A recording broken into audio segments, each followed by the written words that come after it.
N'attendez pas que tous les voyants soient au vert pour lancer votre négociation de départ. Vous n'imaginez pas le nombre d'imprévus qui peuvent vous retarder ou pire encore, faire retourner la situation en votre défaveur. Je vais vous décrire des situations réelles de personnes qui m'ont contacté trop tard et qui se sont retrouvées dans le salariat. Le boss que vous aimiez et vous vouliez ménager qui un jour se pointe dans votre bureau et vous annonce que ça ne peut plus continuer comme ça, on vous met dehors. Vous tombez malade, une grave maladie, ce qui était prévu d'ailleurs arriva, vous ne vous êtes pas ménagé pendant des années et vous avez continué à vous accrocher à ce boulot qui vous menait la vie dure. Votre conjoint qui vous quitte, il pète un câble et le ras-le-bol qui impacte durement votre couple prend fin drastiquement. Votre conjoint qui se fait licencier économiquement, paf, ça tombe sur lui, et vous allez devoir vous accrocher. L'accident de voiture de votre femme, portière arrachée, plus de peur que de mal, mais ça met un stop à vos projets. Vous apprenez que vous êtes enceinte, vous avez un dégât des eaux violent, le chauffage central qui explose, vous êtes débauché et vous ne voulez pas laisser passer cette opportunité en or, vous n'avez pas le temps de négocier. Bref, tous ces cas sont des cas réels avec des personnes que j'ai eues en consultation et qui se sont retrouvées le bec dans l'eau à subir leur situation du jour au lendemain. En fait, ils tergiversent. Ils se disent toujours que ce sera pour plus tard. Et au moment de se lancer, paf, le karma ou l'univers, vous appelez ça comme vous voulez, le karma ou l'univers les charge d'un poids supplémentaire à gérer. Et là, ils ne peuvent pas tout gérer en même temps.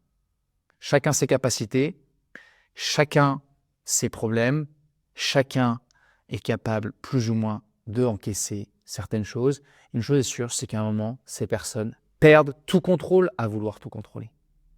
La question que vous devez vous poser, c'est quel est votre objectif majeur, celui qui vous donne une vision, celui qui vous donne une vision et donc qui va vous donner un cap, c'est être libre, prioriser votre famille, vivre à tel ou tel endroit, gagner X milliers ou X millions d'euros, créer une boîte, quelque chose, rejoindre une asso, faire une formation, avoir un impact sur la société, transmettre quelque chose, vivre sa passion, se consacrer à quelque chose qui vous tient à cœur. Et c'est ça la vision. Et au lieu de vous poser des questions très court-termistes sur quels soucis je dois gérer en premier aujourd'hui. Parce qu'en se focalisant sur des soucis du quotidien ou des petites actions du quotidien, vous n'allez voir que vos soucis du quotidien. Hop! Et donc, par ricochet, c'est triste à dire, mais vous n'allez avoir que des soucis à gérer, et ce, quotidiennement, à longueur de journée, semaine après semaine, mois après mois, année après année, à gérer des soucis. Alors certains nous diront, dans la vie, on a le choix entre l'ennui ou les ennuis. Eh bien, ce qui est triste à dire, c'est que parfois, on a les deux aussi. Et gérer des ennuis toute la journée, des petits soucis du quotidien, en plus parce qu'on s'ennuie, mais quelle tannée. Et donc, dans ce cas-là, vous allez devoir faire des petites actions pour corriger le tir et, un peu comme dans un bateau qui prend l'eau, écoper par-dessus bord, sans jamais réellement avancer. Car ça vous pompe de l'énergie, ça vous pompe tout votre temps, et même ça vous pompe votre argent, ces bêtises-là. Alors que, quand on prend un peu de recul, l'argent, l'énergie et le temps sont vos ressources, celles sur lesquelles vous devez faire effet de levier pour atteindre votre objectif final. Mais est-ce que vous en avez un objectif final? Quelle est votre vision?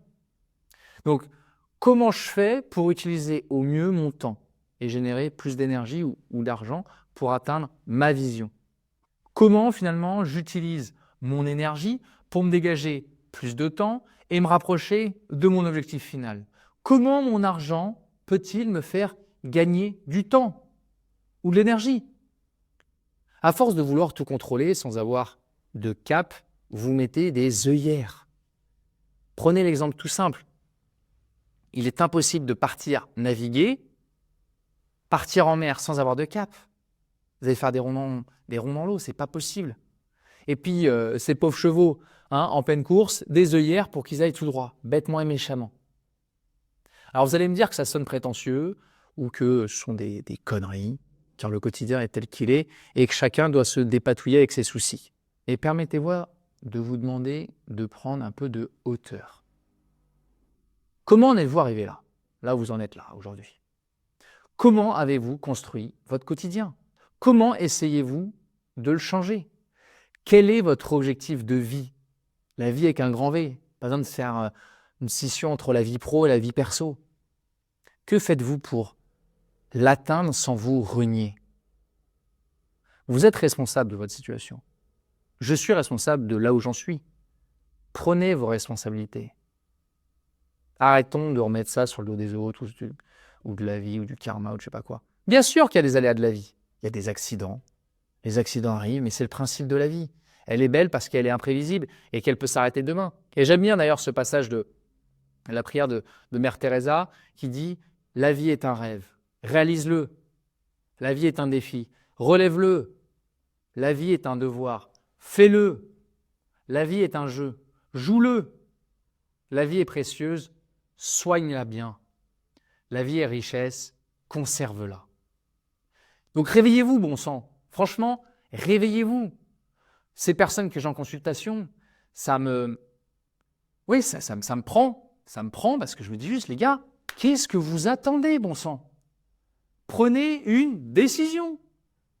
Vous n'avez pas l'impression de vivre comme si vous n'alliez jamais mourir, là? Vraiment, c'est l'impression que ça donne. Les gens vivent comme s'ils n'allaient jamais mourir.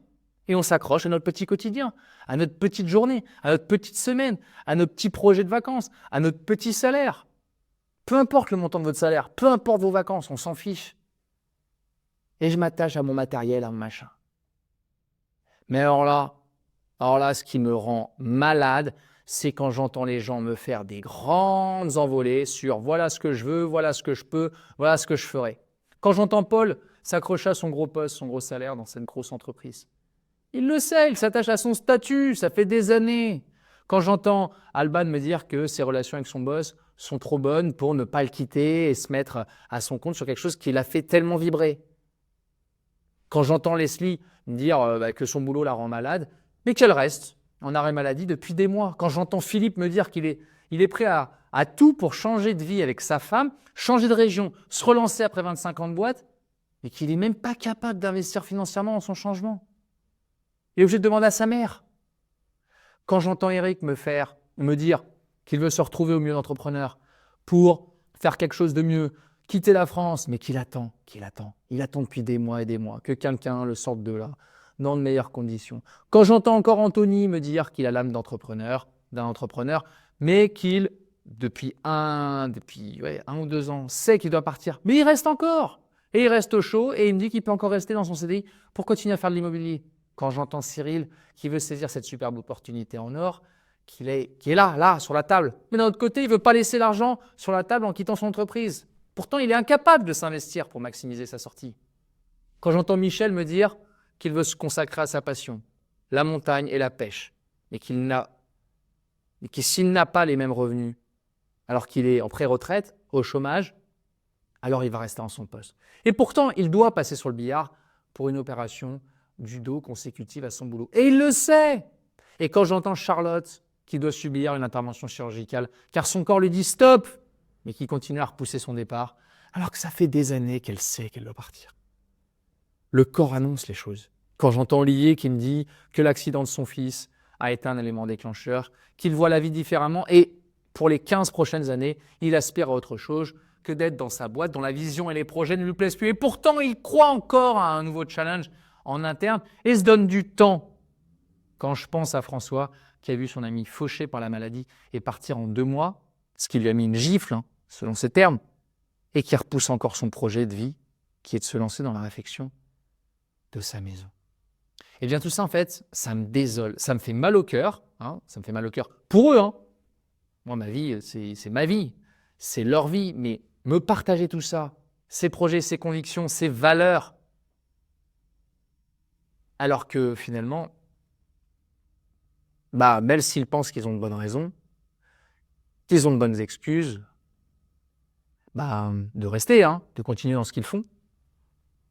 Finalement, au fond d'eux, ils le savent que ce sont des excuses.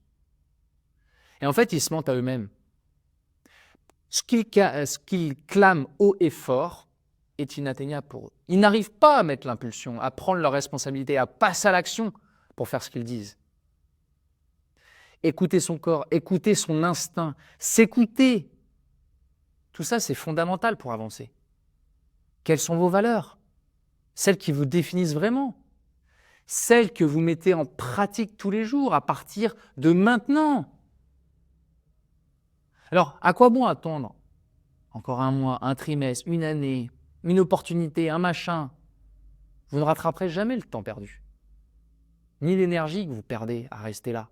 Ça ne veut pas dire que vous n'aimez pas votre boulot, c'est pas ça le sujet. C'est que si vous avez des velléités de faire autre chose et qu'aujourd'hui, la situation dans laquelle vous êtes, c'est pour ça que vous m'appelez, hein, c'est pour ça que les gens consultent, c'est pas qu'ils n'aiment plus leur boulot, pas forcément, mais c'est qu'ils ont d'autres projets.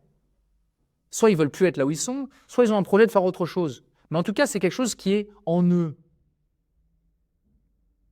Eh bien, le temps, l'énergie, tout ça, vous ne le rattraperez pas. Et je ne vais pas vous faire un sermon sur « et vous avez des enfants, qu'est-ce que vous allez leur dire, des petits-enfants ?» Voilà, peu importe. Une chose est sûre, c'est que l'argent, quant à lui, il va, il vient.